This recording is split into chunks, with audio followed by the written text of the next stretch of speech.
con cada uno de ustedes y quiero compartir esa palabra que he dominado. ¿Qué hacemos ahora? ¿Qué hacemos ahora?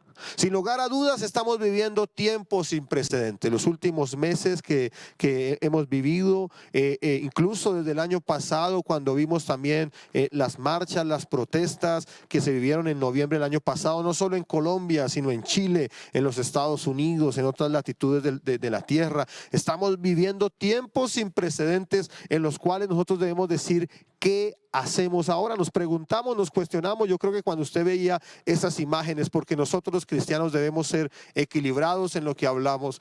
No compartimos que se irrespete la vida, no compartimos los excesos que han habido en algunos miembros de la fuerza policial, por ejemplo, no compartimos las muertes que han habido, pero por supuesto tampoco compartimos el vandalismo tan grave que está viviendo esta ciudad y este país. Y yo creo que cuando usted prendía esas imágenes, y yo las prendía, por lo menos yo lo que veía es, y me hacía esta pregunta: ¿qué hacemos ahora? Cada vez vemos una sociedad más convulsionada, cada vez vemos una sociedad en mayor conflicto y cada vez más nos damos cuenta que Jesucristo es la esperanza para esta sociedad. Sin lugar a dudas, usted y yo estamos viviendo tiempos muy complejos. Usted y yo estamos viviendo tiempos realmente difíciles y por eso este tiempo no es un tiempo de llevar un cristianismo nominal. Este tiempo no es un tiempo de llevar un cristianismo cualquiera y apagado, un cristianismo formalista, aligerado por el materialismo, pensando en mi sueño, en cómo gano más dinero, en cómo viajo, en cómo paseo. No son tiempos de vivir un evangelio como ese. Te quiero decir, querido amigo, con cariño, tanto para ti y para mí, son tiempos de volvernos a Dios. Son tiempos de dejar el egoísmo personal. Son tiempos de dejar el emocionalismo, que sigo a Dios si estoy bien y si no estoy bien entonces no sigo a Dios. Hay que dejar el emocionalismo y también dejar los caprichos. Nos hemos vuelto un pueblo muy caprichoso. Sin lugar a dudas son tiempos complejos. Cuando usted mira hacia afuera, hacia la calle, ve personas muertas. Cuando ve a la calle y observa buses destruidos, todos estos CAIs que han sido vandalizados, usted se da cuenta que algo debemos hacer. Y la pregunta en esta mañana, y quiero centrar mi mensaje en esta pregunta: ¿qué hacemos ahora? Le pregunto: ¿qué hacemos ahora? Y por eso quiero iniciar con este texto base y un texto de esperanza, un texto de motivación, que motiva, que la palabra nos inspira. Y dice en Josué capítulo 1 versículo 6, y dice la palabra: esfuérzate y sé valiente, porque tú repartirás a este pueblo por heredad la tierra de la cual juré a sus padres que daría a ellos. Dice el Señor, le dice a Josué: solamente esfuérzate y sé muy valiente para cuidar de hacer conforme a la ley que mi siervo Moisés te mandó. No te apartes de ella ni a diestra ni a siniestra, para que seas prosperado en todas las cosas que emprendas. Nunca se apartará de tu boca este libro de la ley, sino que de día y de noche meditarás en él, para que guardes y hagas conforme a todo lo que en él está escrito, porque entonces harás prosperar tu camino y todo te saldrá bien. Mira que te mando que te esfuerces y seas valiente. No temas ni desmayes, porque Jehová tu Dios estará contigo donde quiera que vayas. Amén. La palabra del Señor en estos tiempos difíciles nos está diciendo: esforcémonos, seamos valientes, no temamos, porque nuestro Dios Todopoderoso está con nosotros. Y el pueblo del Señor dice amén. ¿Cuánto le damos la gloria a Dios ahí desde su casa? Denle la gloria a Dios, porque el Señor está con nosotros y hoy es un mensaje de esperanza y le damos la gloria a Dios. Pero volviendo al tema, ¿qué hacemos ahora? La palabra nos da esperanza, pero entremos un poco en materia. ¿Qué hacemos ahora? Estamos viviendo tiempos difíciles, indudablemente. Estamos viviendo circunstancias complejas como sociedad, como ciudad, como país. El mundo entero está viviendo temas complejos y difíciles. Y la pregunta que el cristiano se hace en esta mañana, hoy: ¿qué hacemos ahora?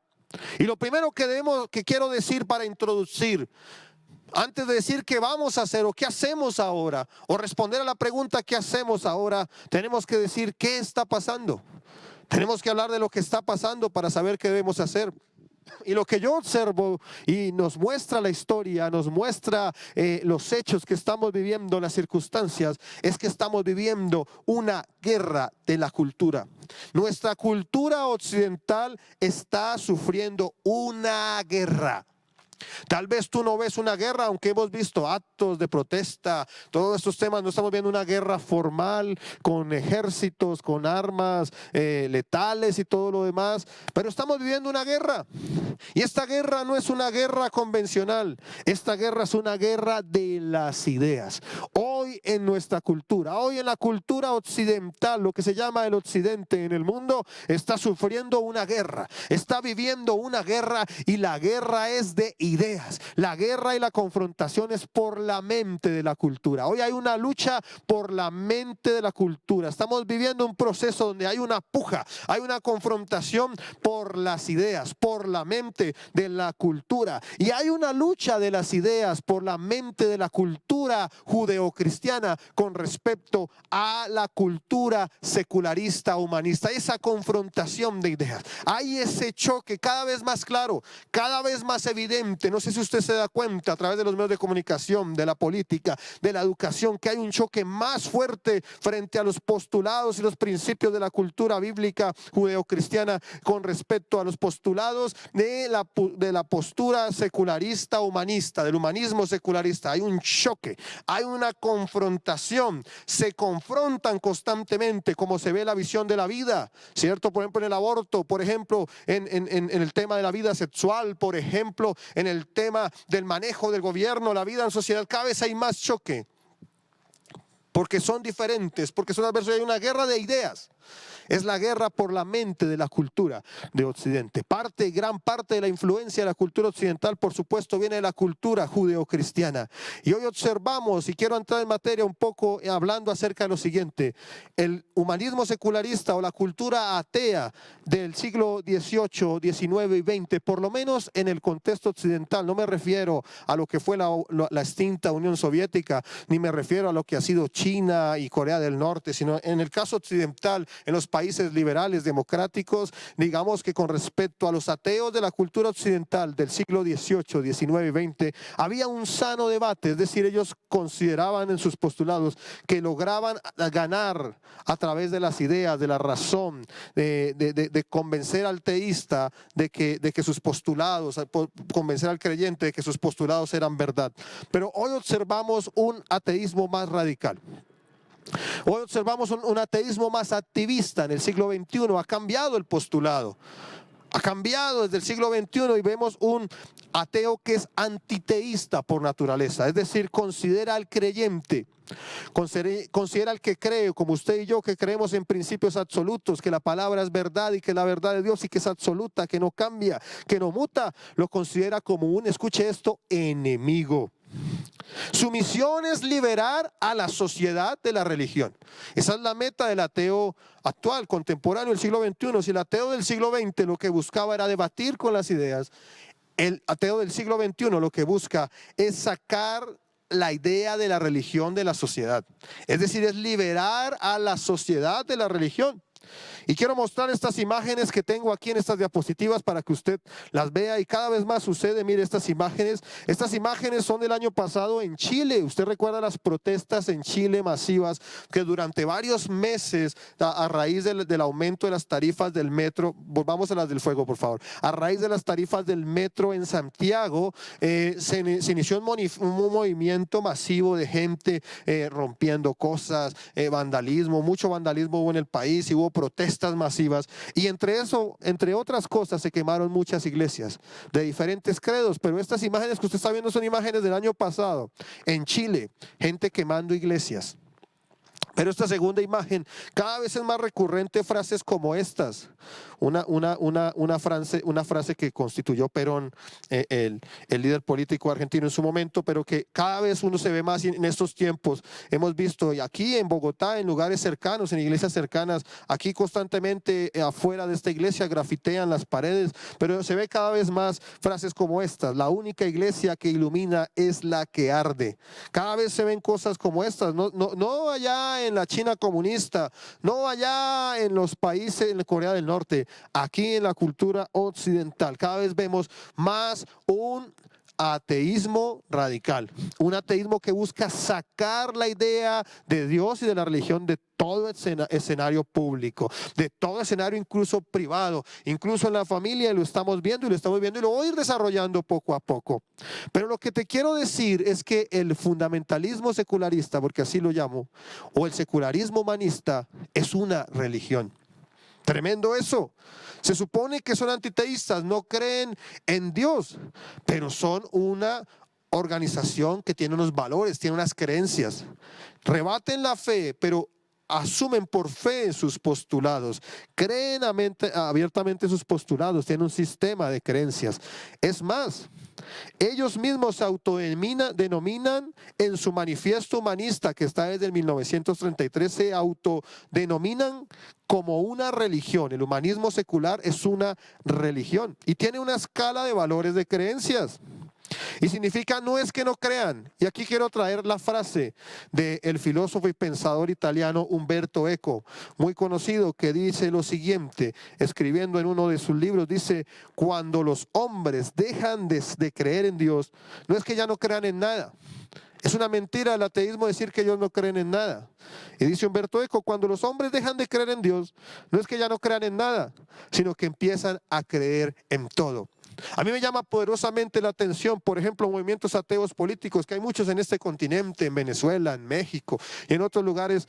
¿A usted no les llama poderosamente la atención que supuestamente son ateos, pero se la pasan haciendo ritos con indígenas, ritos con chamanes, evocando a la naturaleza, evocando a los espíritus de la vida y haciendo ritos? ¿Por qué si son ateos? Por ejemplo, el grupo de las FARC aquí, cuando negoció el proceso de paz y hicieron una manifestación grandísima en la Plaza de Bolívar, si son ateos, ¿por qué hacen alusión o evocan fuerzas espirituales? Es porque sí son una religión, porque sí tienen creencias.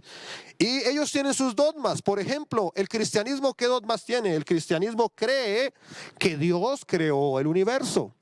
Nosotros creemos que Dios creó el universo y Él ha creado el universo. Pero el humanista secularista no cree que Dios creó el universo, sino que el universo autoexiste y no fue creado. Esa hace parte de su valor de fe, de su dogma de fe. Él asume que el universo autoexiste y que no es creado. Número 2. El secularista cree que el hombre hace parte de la naturaleza y surgió como resultado de un proceso continuo, es decir, de un proceso evolutivo. Nosotros creemos que Dios creó al hombre a su imagen y semejanza y respiró sobre el hombre su aliento de vida, respiró su espíritu sobre nosotros. El secularista cree en su dogma de fe que el hombre hace parte de la naturaleza y surgió como resultado de un proceso continuo evolutivo. Es decir, nadie lo creó, sino que viene de un proceso continuo y evolutivo. También los dogmas humanistas, secularistas, establecen que el objetivo de la vida, es decir, existimos con el propósito de realizar completamente nuestra personalidad. Existimos para realizar nuestra personalidad y su realización, la realización de nuestra personalidad, la realización de nuestro deseo y nuestro proyecto personal se da aquí y ahora. Es decir, es materialista por naturaleza. Nosotros creemos, los creyentes creemos que existimos para hacer la voluntad de Dios, que vivimos para hacer su voluntad y que su voluntad es eterna.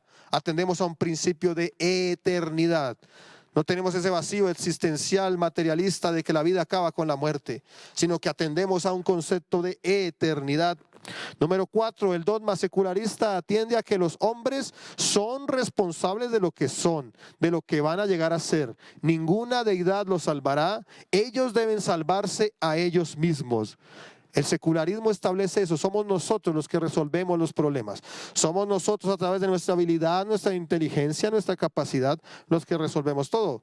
Pero la Biblia nos enseña que sí, Dios nos ha entregado la capacidad de razonar, la capacidad de administrar, la capacidad de discernir, la capacidad de trabajar, pero a su vez también vemos y observamos la gracia de Dios, que es la que entrega, el que nos entrega a nosotros la gracia, la habilidad, la fuerza, la inteligencia, la capacidad, y que también Dios interviene en los tiempos e interviene en la historia. Ellos mismos son una religión, ellos mismos se autoproclaman en su manifiesto humanista secularista como una religión y también como un dogma. Hoy estamos viviendo los tiempos del fundamentalismo secularista.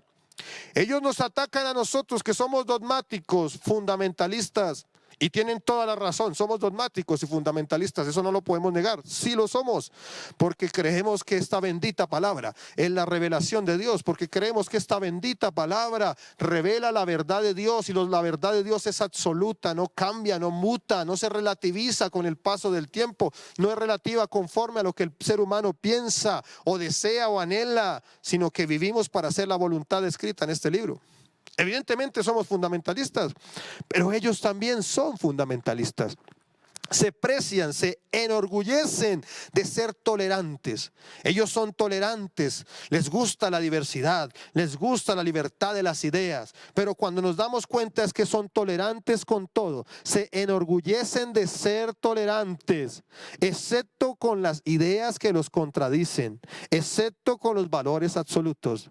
El secularista es tolerante con todo, excepto con el que tiene valores absolutos. Y más claramente, el secularista es tolerante con todo, excepto con la idea judeocristiana, excepto con el cristianismo, excepto con la palabra de Dios. ¿Y por qué es tolerante con todo excepto con la palabra? Lo es porque la palabra trae verdades absolutas, no cambian. Ojo con este tiempo de relativismo, donde las verdades son relativas. La verdad depende de X, Y o Z. La Biblia no enseña eso. La Biblia habla de verdades absolutas. Y el secularismo es tolerante, se precia de ser tolerante con todo, excepto con las verdades absolutas de la palabra de Dios. Predican la tolerancia, pero practican la intolerancia con quienes reconocen una revelación trascendente y moral absoluta. Todo el que hable de un principio moral absoluto, un principio de santidad, un principio con base a un Dios moral, lo rechazan, lo castigan, lo censuran, lo llevan a como si fuera lo absurdo, lo retardatario, lo atrasado. No son tan tolerantes, no son tan diversos, pero cuando se habla de ideas absolutas como las que plantea el cristianismo, se vuelven intolerantes, y que sí que hemos vivido eso en este tiempo. El humanismo también secular, el humanismo secular busca sacar, escuche esto, sacar la idea de Dios de todo escenario público, iniciando por el gobierno. Entonces hablamos de la separación de la iglesia y el Estado.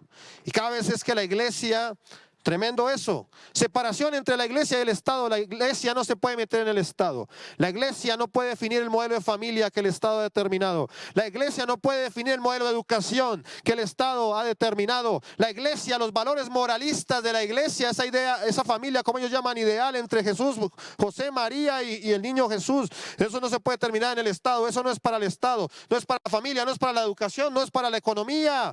Pero el Estado sí se puede meter como la iglesia es el culto. Pero el Estado sí se puede meter cuántos se congregan por el virus. El Estado sí, pero la iglesia no. Entonces ese fanatismo que busca cada vez separar a la iglesia. Entonces en el Estado no, pero tampoco en la educación. No, en la educación no se puede hablar de religión. En la educación solo hay que meter los valores secularistas. Y en la economía solo secularismo. Y en el medios de comunicación solo secularismo. Y estamos llegando al punto cuando los secularistas hoy están diciendo incluso que los padres no pueden educar a sus hijos en valores cristianos porque es violatorio de sus derechos humanos. Un secularismo radical, fundamentalista, que quiere raer la idea de Dios y de la religión de todo escenario público y privado, incluyendo hasta de nuestros propios hijos. Eso es lo que estamos viviendo hoy. Un fundamentalismo radical del secularismo. Se precian de ser tolerantes, diversos, librepensadores, pero rechazan contundentemente la idea de Dios y los principios absolutos morales establecidos en su libro sagrado, la palabra de Dios. Pero asombrosamente son radicales con los cristianos y laxos con los islámicos. Vemos cómo Europa abraza el islamismo. Vemos cómo en las protestas aquí en Colombia salen las banderas de Palestina por todo lado. Y recuerdo un debate hace mucho tiempo sobre esos temas. Decía, ustedes aborrecen al cristianismo que se basa en el amor y abrazan la idea del islamismo que se basa en el odio a los demás. ¿Qué cultura está llegando a esta sociedad? Pero también este secularismo rampante, radical que nos ataca, pasa o cambia el concepto de libertad a libertinaje. Quiero decirle que la libertad es un principio bíblico. Quiero decirle que muchos mártires cristianos y de la iglesia reformada murieron por defender la libertad. Levantaron las banderas de la libertad contra el abuso de los imperios. Levantaron la bandera de la libertad contra el abuso de la iglesia tradicional. El principio de la libertad es un principio judeocristiano y es un principio bíblico. Pero hoy el secularismo ha cambiado el concepto de libertad y ha pasado al concepto del libertinaje. El libertinaje no es libertad y la libertad no es libertinaje. Entre otras cosas, el humanismo secularista no es la única, pero el humanismo secularista ataca frontalmente la idea de un Dios moral. Ataca radicalmente la idea de la moralidad y todo lo que la moral acarrea. Por eso hoy hablamos del relativismo moral. Todo es relativo. Haz contigo lo que quieras, sin más limitación de no afectar a otro. Relativismo moral. Todo es válido. A lo malo se le llama bueno y a lo bueno se le llama malo. Relativismo moral. Ojo a esto. ¿Qué es el relativismo moral? No hay verdades absolutas. Todo es relativo. No hay nada malo. Y terminamos diciéndole a lo malo bueno. Y a lo bueno lo terminamos diciendo malo. Y quiero definir esto, las diferencias entre el libertinaje y la libertad, haciendo alusión al tema de la moral, porque es importante. Si no hay una de las cosas que hace el secularismo, el ateísmo secularista o el humanismo secularista, es eliminar la idea de moral, la restricción moral. Si no existe un Dios, ¿para qué moral? Si no existe un Dios, ¿para qué principios absolutos de moral? Si no existe un Dios, ¿para qué límites morales en el área sexual? Tú puedes hacer lo que quieras. No hay restricción. Se cancela la idea de pecado o de condenación por el pecado moral, por la idea de libertinaje. Puedes hacer con tu compañero sexual lo que te plazca, porque no hay un sentido moral, no hay un límite moral. No hay una definición de lo que es moral. Si no está Dios, ¿para qué moral? Si no está Dios, pues mucho menos moral y puedes hacer lo que te plazca. Y se reemplaza la idea de pecado y condenación por el pecado a libertinaje. Y quiero definir este tema de la diferencia entre libertad y libertinaje con una frase de un pensador católico llamado Taketoshi Nojiri, que dice: el libertinaje, escuche esto lo que dice este hombre, el libertinaje es licencia para seguir los propios instintos y hacer lo que viene en gana.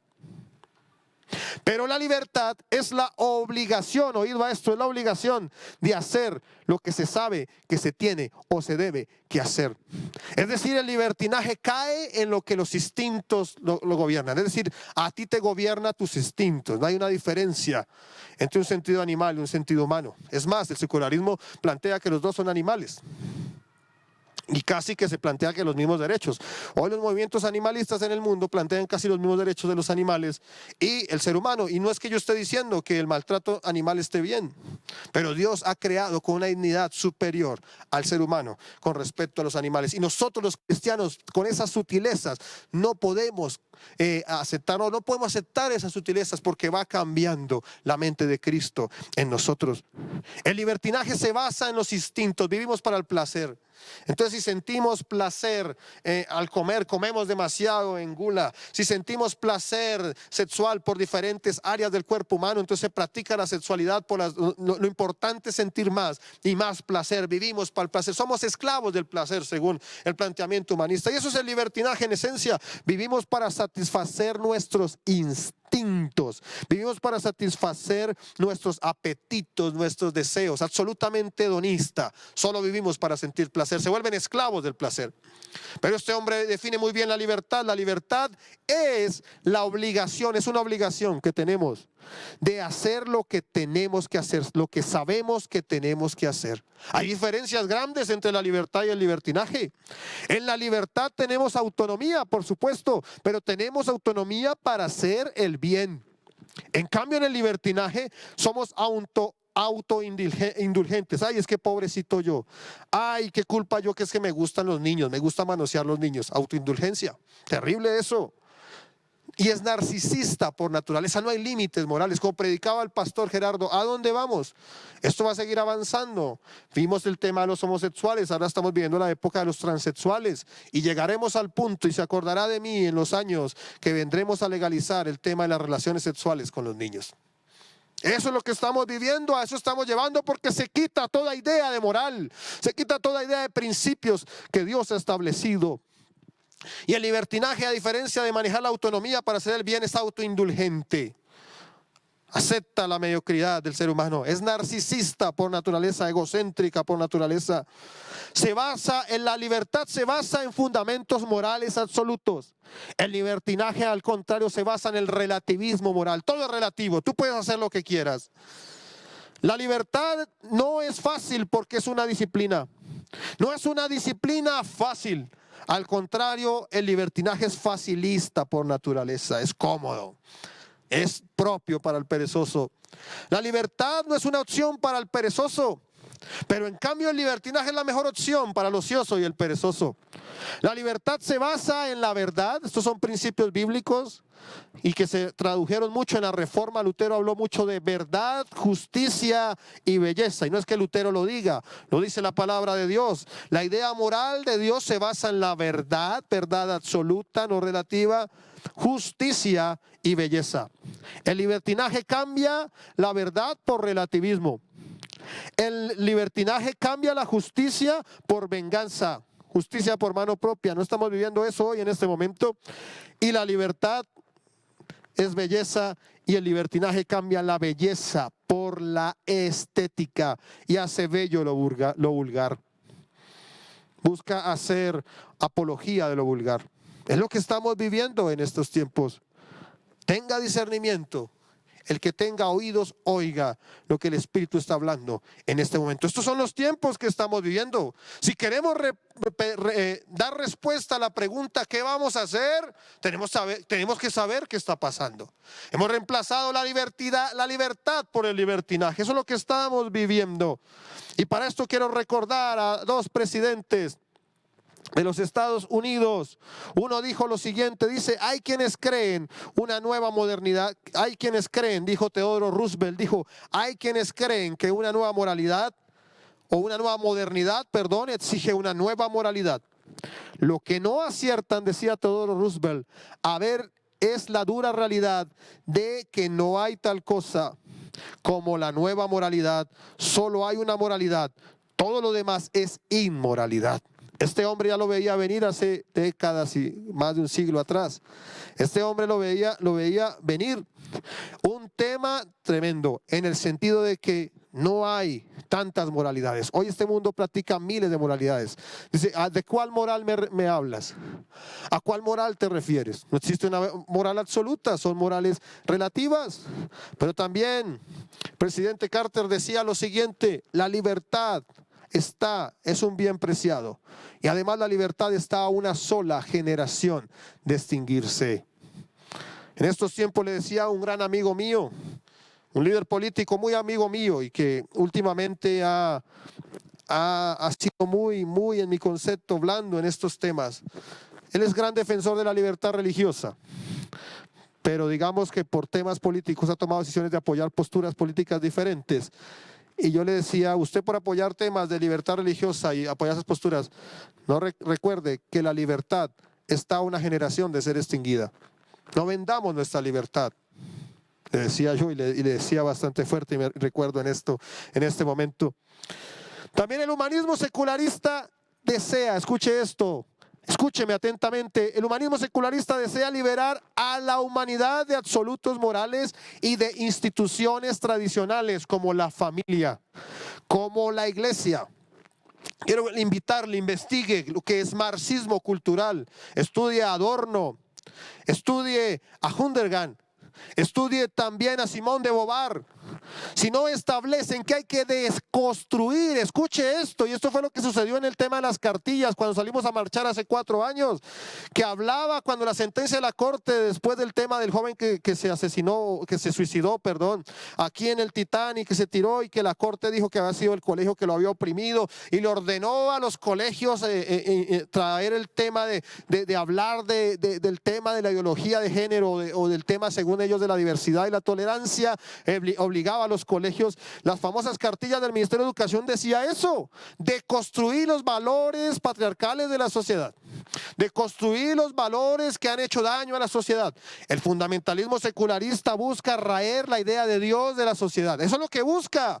Mockus lo decía, hay que profundizar el proceso de la secularización, diciendo o citando a Nietzsche, Dios ha muerto y ni siquiera nos damos cuenta. Así es que vencemos la corrupción, así es que vencemos los problemas sociales. A ese secularismo nos enfrentamos usted y yo, y nosotros dormidos, tranquilos, como si nada. A eso es que nos estamos enfrentando. El secularismo busca a través de la figura de la deconstrucción, deconstruir la idea de la familia conformada por un hombre, una mujer, el hombre como autoridad, ¿cierto? Deconstruir la idea de la idea de el hogar entre hombre y mujer, ¿cierto? La diversidad sexual, deconstruir, según ellos, los valores patriarcales, porque el hombre es el que debe proveer según la Biblia.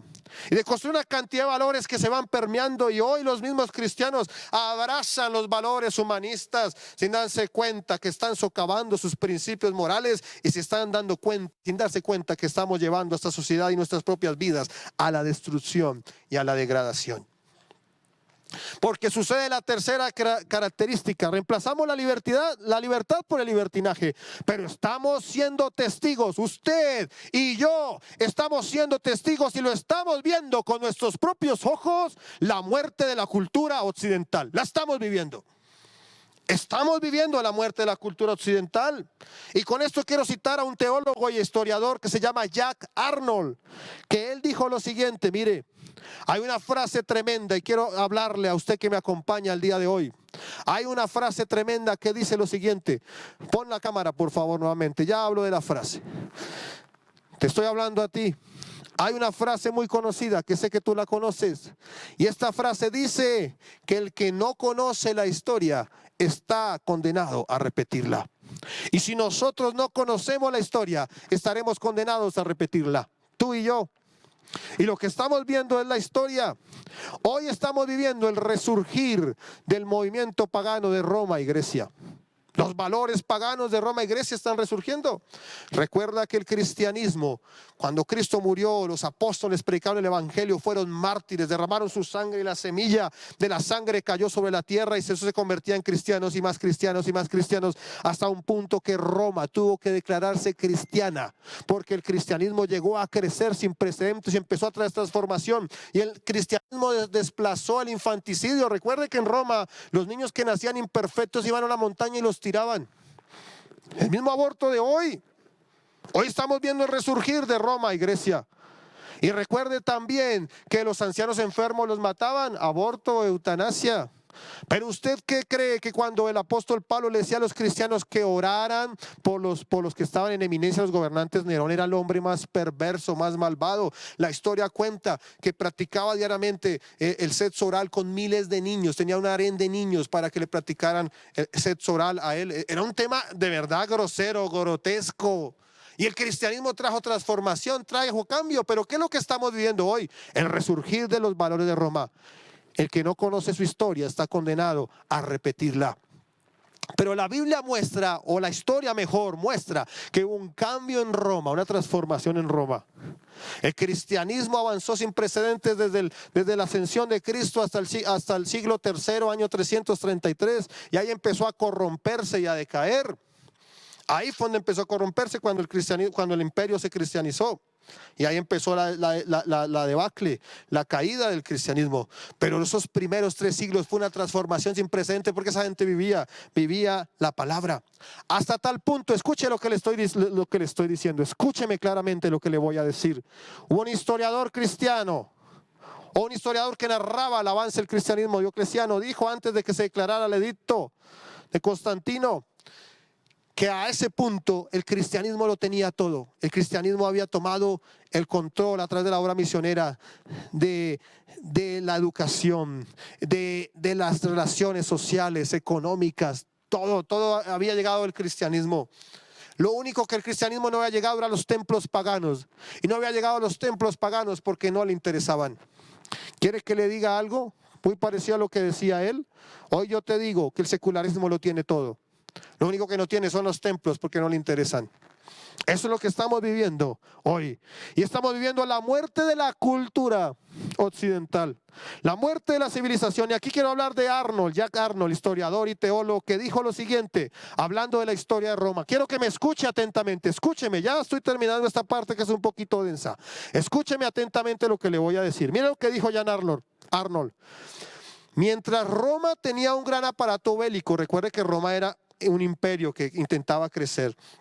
Mientras Roma tenía un gran aparato bélico, descuidaba a su enemigo interior. ¿Cuál era su enemigo interior? Escuche, que se cesaba o se socavaba la santidad del hogar. El rápido aumento del divorcio, escuche esto, la degeneración moral de toda la sociedad por causa de la perversión sexual, que incluía la homosexualidad y el declive de la vitalidad religiosa, es decir, se cambió la espiritualidad por el formalismo religioso. Como consecuencia, mire lo que vivió Roma, mire, escuche, tenga discernimiento, por favor pongan la cámara en este momento. Tenga discernimiento, mire, escuche lo que le voy a decir. Mire lo que sufrió Roma antes del decaimiento.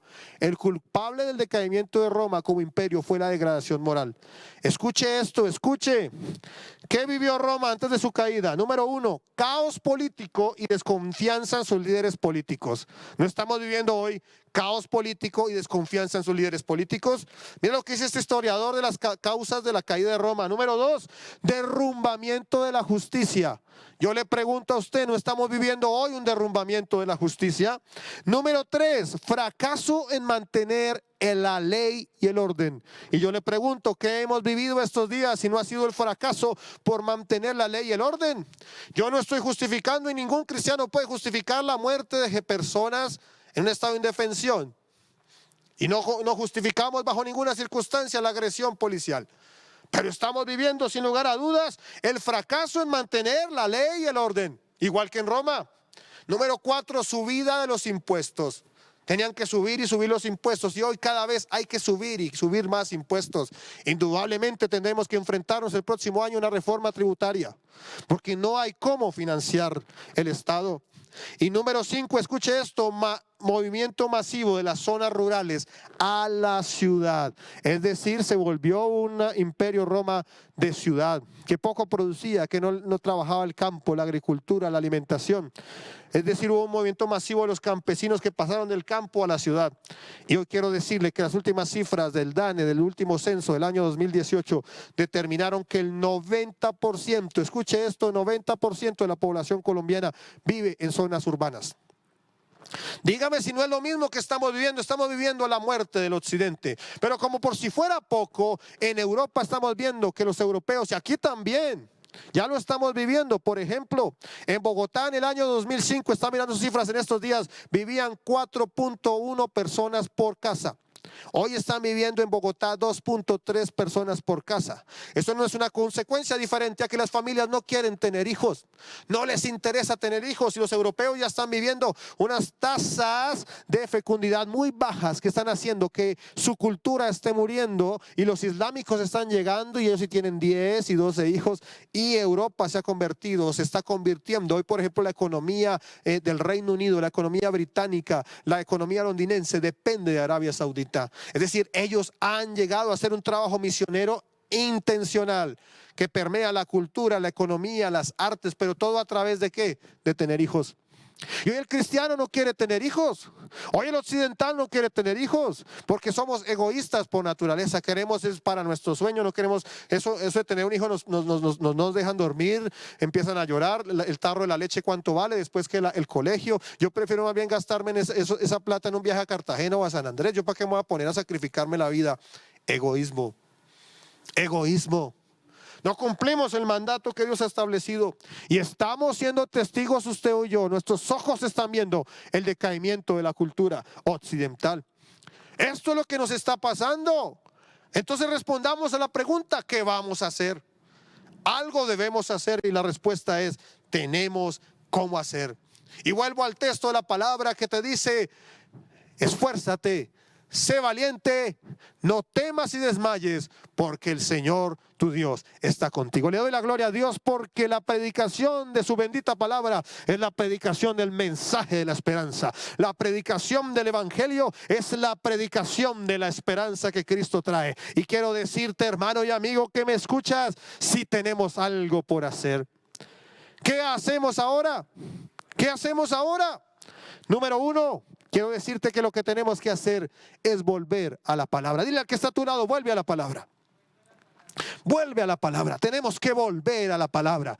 Estos son tiempos que el cristiano no puede vivir un cristianismo superficial y nominal. Estos son tiempos que como cristianos tenemos que volver a la palabra. Y dice Deuteronomio capítulo 6 versículo 5 en adelante. Escuche lo que dice la Biblia. Escucha atentamente. Así como el pueblo de Israel lo hacía, que se congregaba todo el pueblo a escuchar la palabra. Y yo en este tiempo me imagino a todo el pueblo de Israel en el desierto, 3 millones de personas escuchando la palabra que dice: amarás a Jehová tu Dios con todo tu corazón y de toda tu alma y con todas tus fuerzas. Debemos volver a la palabra, iglesia. El Señor Jesucristo te habla que ames a Dios con todo tu corazón. Dios nos está hablando que lo amemos con todo el corazón. Dios nos está hablando que le amemos con toda nuestra alma. Y Dios nos está hablando que le amemos con todas nuestras fuerzas. Pero el problema de nosotros es que somos como la esposa de Lot, que creemos que amamos a Dios, pero amamos al pueblo que se está destruyendo. Amamos nuestro mundo, nuestra cultura, lo rico. Ay, nuestra casa.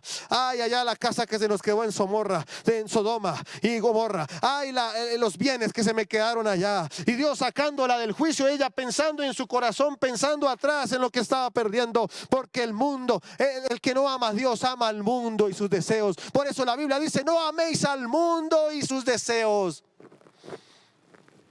No améis al mundo y sus deseos. Por eso la Biblia, ¿queremos volver a la palabra? Pues la palabra nos dice que amemos a Dios con todo nuestro corazón, más que al mundo, más que a las riquezas, más que a nuestro trabajo, más que a nuestro proyecto personal, más que a nuestro deseo personal. Amar a Dios con todo nuestro corazón, con toda nuestra alma y con todas nuestras fuerzas. Pero también la Biblia nos dice y nos enseña, dice: y estas palabras que yo te mando hoy estarán sobre tu corazón. No hay una forma diferente, iglesia, de que estas palabras estén en nuestro corazón, sino que abramos este libro. Es imposible agarrar este libro, la palabra de Dios, y meterlo en nuestro corazón. Esta palabra hay que leerla. Esta palabra, bendita palabra, hay que meditarla. Esta palabra de Dios hay que estudiarla, escudriñarla. Y dice la palabra, dice la Biblia: y estas palabras que yo te mando hoy estarán sobre tu corazón. Y las repetirás a tus hijos y hablarás de ellas estando en tu casa. Ojo, las repetirás a tus hijos. Ya voy a hablar un poco acerca de eso. Pero también dice: y hablarás de ellas estando en la casa. La palabra hay que enseñarla en la casa. Pero dice: y andando por el camino, y al acostarte, y cuando te levantes. Amigo, amiga que me escuchas, hermano y hermana, no hay otra forma de permanecer fieles si no estar aferrados a la palabra. El secularismo es tan agresivo en los medios de comunicación, a través de la política de Estado, a través de la educación, a través de la cultura de los que nos rodean, que no hay una forma diferente a permanecer fieles a Dios, a tener la palabra de día, de noche, al camino, al acostarse. Cuando vas en el Transmilenio, estudia la palabra. Puedes poner la palabra hablada en el celular, piensa en la palabra. Mientras estás trabajando en tu computadora, en el trabajo, pon predicaciones de la palabra. En la noche estudia la palabra. En la mañana enséñale a tus hijos la palabra, y que la palabra esté en nuestra nuestras vidas y en nuestros corazones. Y dice, y la repetirás a tus hijos y hablarás de ella estando en tu casa y andando por el camino y al acostarte y cuando te levantes. Y las atarás como una señal en tu mano y estarán en las frontales de tus ojos. Por eso es que los judíos tienen las famosas filacterias, que tienen textos de la palabra. Y las escribirás en los postes de tu casa y en las puertas. Debe estar la palabra en nuestras vidas, debe estar la palabra en nuestros corazones. Debemos conocer la palabra, debemos leer la palabra, debemos escudriñar la palabra, meditar en ella. Es decir, constantemente estar pensando en la palabra y por supuesto no mezclar la palabra con los conceptos de este mundo. Eso es lo primero que tenemos que hacer. La palabra debe hacerse vida en nuestros corazones. Debemos volver a la palabra. Y la palabra nos dice, esfuérzate y sé valiente. No podemos tener temor a predicar la palabra. No podemos tener temor a confesar que Jesucristo es el Rey de nuestras vidas. No podemos tener temor de predicar a Jesucristo a pesar de la burla, de la sorna, a pesar de la persecución, a pesar de la opresión. No ceses de dar la palabra de Jesucristo y confesar que Jesucristo es el Señor para la gloria de Dios Padre. El texto con el que iniciamos esta enseñanza dice, esfuérzate, sé valiente, no temas. El temor trae parálisis, el temor trae timidez, trae retardo. Estos no son tiempos de tener temor. Estos tiempos no son tiempos de ser opocados. Yo no estoy diciendo o incitando al odio ni a la protesta. Yo estoy incitando a que volvamos a la bendita palabra de Dios y a que vivamos la palabra. Porque si tenemos que volver a la palabra, lo principal más que leer, estudiar, escudriñar y meditar es vivir la palabra. ¿Y sabe cuál es el problema de nosotros los cristianos? ¿Sabe cuál es el problema mío y de nosotros? Porque esto también es para mí. Es que no vivimos la palabra. Cuando leíamos a este historiador de las causas del decaimiento de Roma, decía que se había descuidado la santidad del hogar, se había aumentado el divorcio, la degradación moral y la perversión sexual. Hoy esto está socavando los principios de la iglesia. Nosotros mismos estamos cayendo en el divorcio, en la inmoralidad, en la fornicación, en el adulterio. Y la Biblia nos habla de volver a la palabra y volver a la santidad como lo enseña la palabra. Número 2, ¿qué tenemos que hacer? Número 1, debemos volver a la palabra. Pero número 2, debemos cumplir el mandato generacional. Debemos cumplir el mandato generacional. Dice la Biblia en Deuteronomio capítulo 6 versículo 1 en adelante, dice, estos pues son los mandamientos, estatutos y decretos que Jehová vuestro Dios manda que os enseñase, para que los pongáis por obra en la tierra a la cual pasáis vosotros a tomarla. Póngale mucha atención al versículo 2 que dice, para que temas a Jehová tu Dios, guardando todos sus estatutos y sus mandamientos que yo te mando. Escuche, ¿quiénes deben guardar los estatutos? Número 1, tú. Número 2, tu hijo. Número 3, el hijo de tu hijo. Todos los días de tu vida, para que tus días sean prolongados. Parte de volver a la palabra y vivir la palabra es cumplir el mandato generacional. Recuerde que Dios es un Dios generacional. Dios se reveló como el Dios de Abraham, Isaac y Jacob. Es un Dios generacional. Es un Dios que ha establecido que es la responsabilidad del creyente, es la responsabilidad del cristiano, es responsabilidad tuya y mía levantar generaciones piadosas para Dios. Dice la Biblia, tú, tu hijo y el hijo de tu hijo. Y aquí es muy importante decir y expresar lo siguiente. Nosotros vivimos moralmente, nosotros vivimos en santidad, no por nosotros. Y con esto no estoy diciendo que no sea para bendición nuestra y para agradar a Dios de nosotros, sino que nosotros vivimos para nuevas generaciones.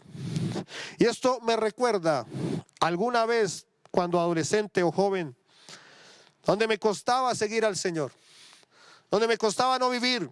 y bueno, cuesta toda la vida, pero lo que me refiero es que en cierta manera a nosotros los hijos de pastores se nos entrega una responsabilidad mayor de que toda la congregación está poniendo los ojos de nosotros. Y yo decía, pero es que yo no pedí, ni exigí, ni pedí ser un hijo de pastor. A mí nadie me preguntó si tenía que serlo o no. Y a mí nadie me preguntó si tenía que cumplir las reglas morales propias de los principios bíblicos. A mí nadie me lo preguntó. Pero hoy entiendo por la palabra de Dios que nosotros honramos a Dios y su palabra y vivimos para Él, no por nosotros. No es por nosotros, sino es por las nuevas generaciones. Y el creyente y el cristiano debe entender que vive en santidad, obviamente para agradar a Dios como persona, pero debe entender que vive en santidad para ser ejemplo y bendición de las nuevas generaciones. Cuando un padre abandona a su esposa y se va con otra mujer al adulterio, no solo está pecando él y trayendo maldición para él, sino para sus generaciones, y no solo para sus hijos, sino los hijos de sus hijos, porque trae disfuncionalidad, trae no perdón, trae maldición. Y nosotros debemos entender eso, que cuando nosotros pecamos, no pecamos por nosotros mismos, sino que pecamos por las nuevas generaciones. Cuando un pastor peca, no peca y no se afecta solo él, afecta a miles que lo acompañan y lo siguen. Y por eso es que nosotros también nos mantenemos firmes, santos, porque tenemos una responsabilidad delante de Dios con las nuevas generaciones. Debemos cumplir el mandato generacional, pero también es importante entender que a los hijos de los cristianos no los educa la iglesia. Es decir, no es deber de la iglesia.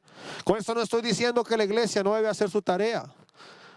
No estoy diciendo eso, pero lo que le estoy diciendo es que es responsabilidad de los padres levantar generaciones piadosas para Dios. Y hoy hago un llamado especial a los padres que tienen hijos menores de 8 años, que me están acompañando, o los que próximamente tendremos hijos. Tenemos una responsabilidad muy grande. Dice la Biblia, instruye al niño en su camino, y aun cuando fuere viejo, no se apartará de él. Tenemos la responsabilidad delante de Dios, como lo enseña este texto, de levantar generaciones piadosas para Dios. Cumplamos el mandato generacional. Número 3, ¿qué debemos hacer en estos tiempos difíciles? ¿Qué debemos hacer? Dijimos que número 1, debemos volver a la palabra, debemos escudriñar la palabra, estudiarla y vivir la palabra. Número 2, cumplir el mandato generacional, es muy importante, levantar generaciones piadosas para Dios y tener generaciones, por supuesto. Hoy los cristianos no quieren tener hijos, es deber del cristiano tener hijos si Dios se lo permite. Número 3, ¿qué debemos hacer? Debemos presentarnos como sacrificio vivo. Somos un sacrificio vivo. Mire lo que dice la Biblia. Romanos capítulo 12, versículo 1 en adelante dice: así que, hermanos, os ruego por las misericordias de Dios que presentéis vuestros cuerpos en sacrificio vivo, santo, agradable a Dios, que es vuestro culto racional. Óigame atentamente lo que dice el versículo 2. Dice: no os conforméis a este siglo, sino transformaos por medio de la renovación de vuestro entendimiento, para que comprobéis cuál sea la buena voluntad de Dios, agradable y perfecta. Este texto, donde el apóstol Pablo le dice a los cristianos en Roma: no os conforméis a este siglo. Este texto se utiliza y viene del griego, y en este término el apóstol Pablo utiliza el término eionas. Y eionas, cuando usted hace la traducción, la transliteración a el latín, eionas significa en el español siglo, pero cuando usted la traslada al latín significa seculum o secularismo. Y claro, cuando usted define en el español secularismo, se encuentra que el secularismo significa siglo, época, espíritu de la época. Es decir, la Biblia del apóstol Pablo le está diciendo a los romanos, a los cristianos en Roma mejor: no te conformes a esta época, no te conformes a este siglo, no te conformes a este tiempo, sino transfórmate por medio de la renovación de vuestro entendimiento, para que compruebes cuál es la verdadera voluntad de Dios, agradable y perfecta. Pero escúcheme lo que le voy a decir, escúcheme atentamente, oiga lo que el Espíritu tiene para nosotros, para la iglesia. Cuando usted mira la historia de esta carta a los romanos, se da cuenta que el apóstol Pablo le está escribiendo a tan solo 100 personas en Roma. Roma para esta época tenía 1.000.000 de habitantes y de ese millón tan solo 100 eran cristianos. Y más o menos escribió en la época, en el año 62 más o menos, escribe esta carta después de Cristo. Y 300 años o 270 años después, todo el imperio romano era cristiano. Porque hubo 100 que supieron no conformarse al siglo, renovar su mente y hacer la voluntad de Dios para sus vidas. ¿Cuánto más ahora tenemos esa respuesta del cielo? ¿Ves que el avance secular cada vez es más agresivo? ¿Ves tal vez con impotencia que cada vez las cosas se ponen más complejas?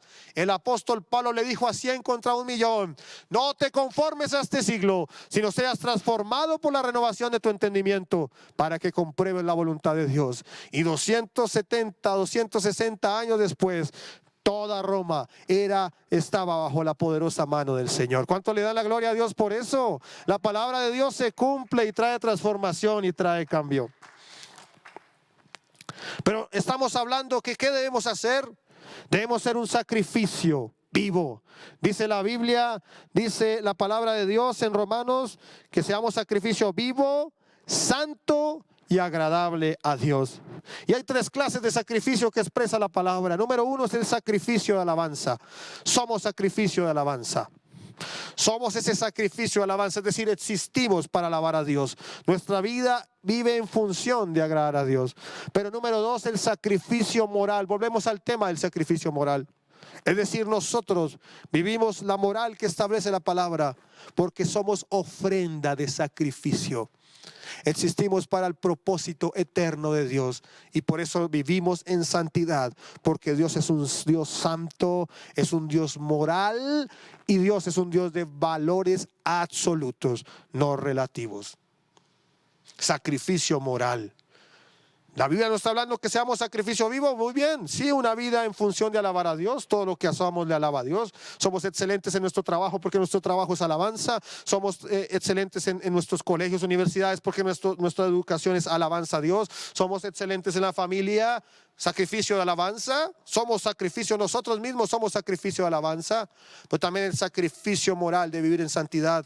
Sí por nosotros, pero no solo por nosotros, sino por las nuevas generaciones y bendecir las nuevas generaciones. Y número 3, el sacrificio de servir a los demás. Es decir, que el creyente es un creyente que sirve. El creyente es un creyente que le sirve a los demás. Y escúcheme esto, escúcheme atentamente. El creyente no le sirve a los demás para que el otro se convierta. Yo con esto no estoy diciendo que no tenemos que ganar las almas, tenemos que predicar el evangelio como nunca antes, pero nosotros no le servimos a alguien, nosotros no ayudamos a una persona que está necesitada, nosotros no barremos una calle, nosotros no limpiamos unos CAIs o atendemos una viuda o financiamos un joven en la universidad o sembramos en una familia necesitada. No lo hacemos para que ellos se conviertan. No lo hacemos para satisfacer nuestra conciencia. Lo hacemos porque amamos a Dios y Dios nos manda a amar a los demás.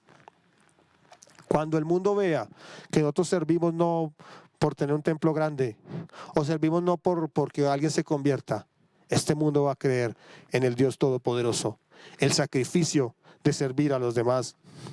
Pero también poderoso, ¿qué debemos hacer? Ya le dije, número 1, volver a la palabra, vivir la palabra. Número 2, cumplir el mandato generacional. Número 3, presentarnos como sacrificio. Pero también número 4, algo poderoso. Quiero hablar algo que Dios me ha estado inquietando estos días. Algo poderoso es volver a fluir en los dones del Espíritu Santo. Debemos fluir en los dones del Espíritu Santo. Dice la Biblia, oscuridad cubrirá la tierra, oscuridad cubrirá las naciones, mas sobre ti y sobre mí amanecerá Jehová, y sobre ti y sobre mí será vista la gloria de Dios. Quiero decirte que en esta oscuridad secularista agresiva, esta oscuridad basada en la inmoralidad, en el hedonismo, en el relativismo, debemos fluir como nunca antes en los dones del Espíritu Santo.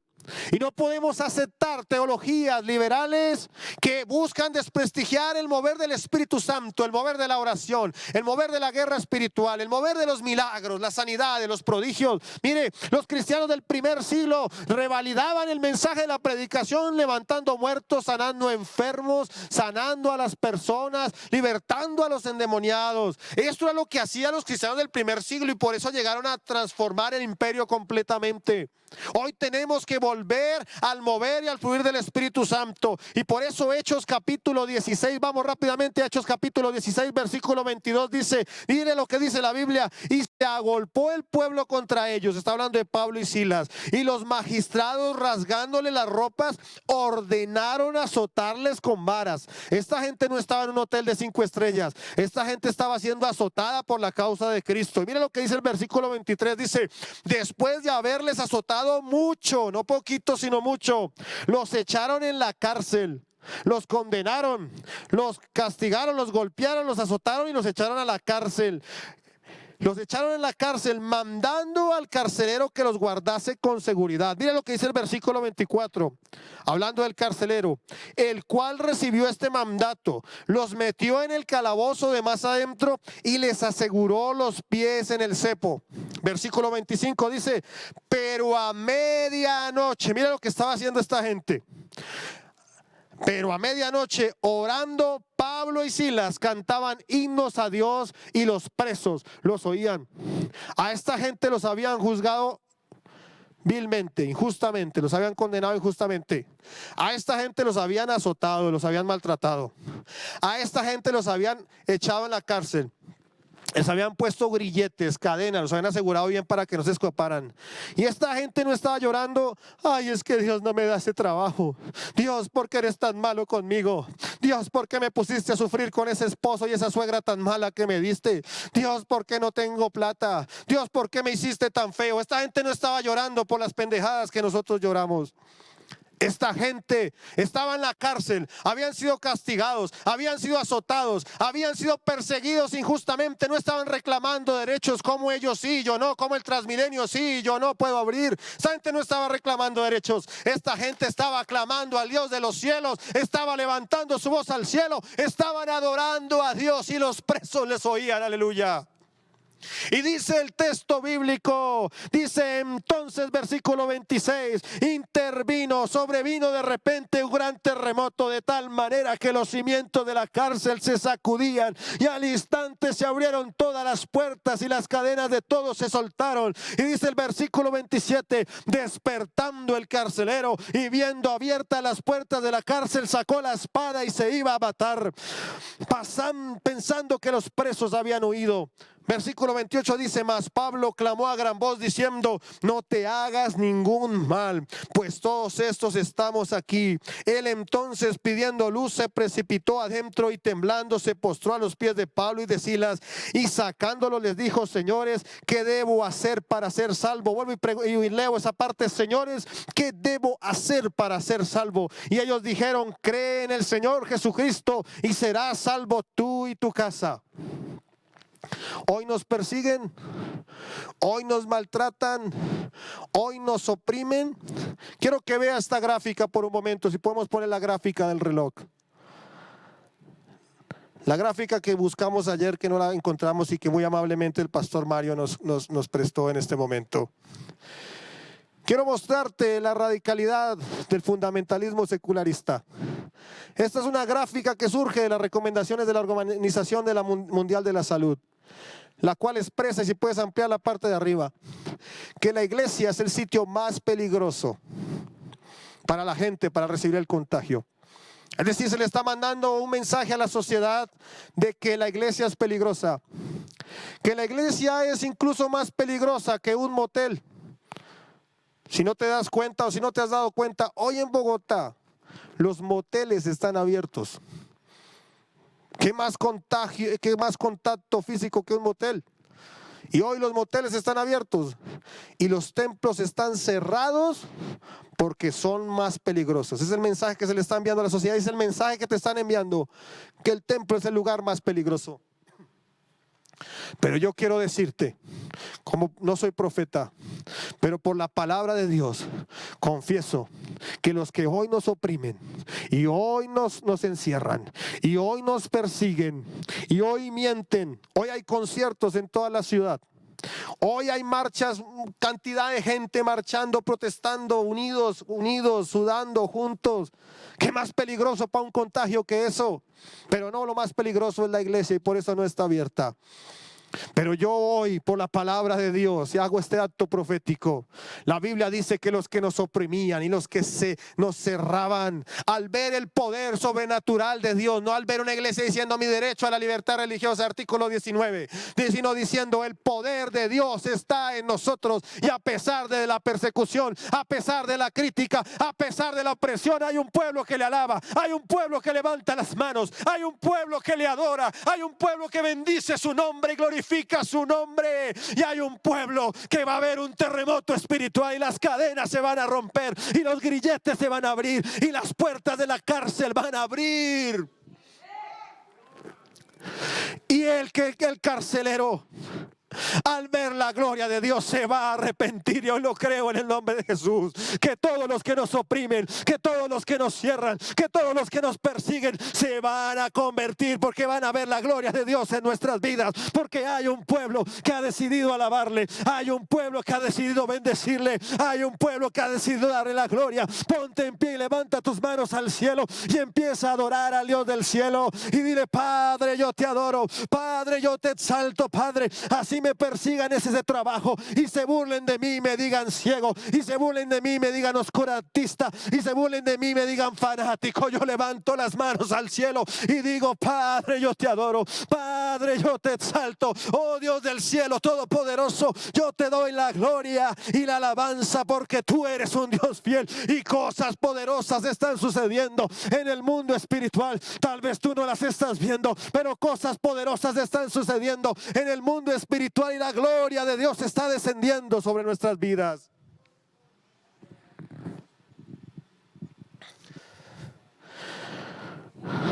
¿Qué debemos hacer? Número 5, ya voy a terminar. Fluir en el amor de Dios. Romanos capítulo 12 versículo 9 dice: el amor sea sin fingimiento, aborreced lo malo, seguid lo bueno, amaos los unos a los otros con amor fraternal, en cuanto a honra, prefiriéndonos los unos a los otros. ¿Qué debemos hacer en estos tiempos difíciles y peligrosos? Amar a los demás con el amor de Cristo. El amor de Cristo es el amor que murió. El amor de Cristo es el amor que entregó. El amor de Cristo es el amor que vino sobre nosotros. El amor de Cristo debe estar en nosotros. La Biblia dice que si no amamos a nuestro hermano, el amor del Padre no está en nosotros.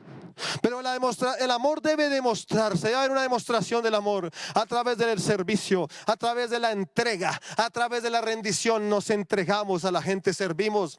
Así nos usen, así nos utilicen, así nos mientan y nos manipulen. Amamos a los demás porque amamos al Dios del cielo. Y número 6, poderoso, arma poderosa espiritual. ¿Qué debemos hacer? Número 6, manteniendo la unidad del cuerpo de Cristo. Dice Juan capítulo 17 versículo 21, dice: para que todos sean uno, como tú, oh Padre, en mí y yo en ti, que también ellos sean uno en nosotros, para que el mundo crea que tú me enviaste. Y le doy las gracias a Dios porque Él hoy ha traído un espíritu de unidad. Y tenemos que reconocer como iglesia cristiana en Bogotá que fuimos desunidos por mucho tiempo, por la división, por el orgullo, por el dolor, por muchos factores. Y Dios tuvo que utilizar esta confrontación que estamos viviendo para unir la iglesia. Y le doy la gloria a Dios porque nos ha ido uniendo y estamos haciendo estas vigilias unidas nacionales y de Bogotá. Y el próximo 25 tenemos esta vigilia. Y hay muchos pastores en la ciudad que se está usando y Dios ha usado al pastor Gerardo para motivar el tema de la bandera cristiana. Muchas iglesias la están levantando. Mañana va a haber un evento en la alcaldía de Usme donde se levanta la bandera cristiana y la iglesia de Usme se está uniendo. Y también estamos en el tema de los CAIs. Hoy muchas personas van a salir a los CAIs. Vamos a estar en el CAI de Santa María del Lago, en el CAI de Villaluz, orando y limpiando y arreglando y haciendo actos de servicio. Pero Dios nos está uniendo. Y cuando nos unamos en amor como cuerpo de Cristo, el mundo creerá que el Señor ha sido enviado por el Padre. Padre, te damos gracias por este tiempo, Señor. Te damos gracias porque a pesar de que son tiempos excepcionales, tenemos el privilegio, Señor, de ver tu gloria en este tiempo. Y si nos has llamado para este tiempo, es porque tú nos entregarás la capacidad de vencer, nos entregarás la capacidad de servirte y nos entregarás la capacidad de hacer tu voluntad. Yo te pido, Padre, que esta palabra traiga consuelo, esta palabra traiga fortaleza, esta palabra traiga dirección y tu gloria se manifieste de una manera especial. Te alabamos, Cristo, en el nombre de Jesús.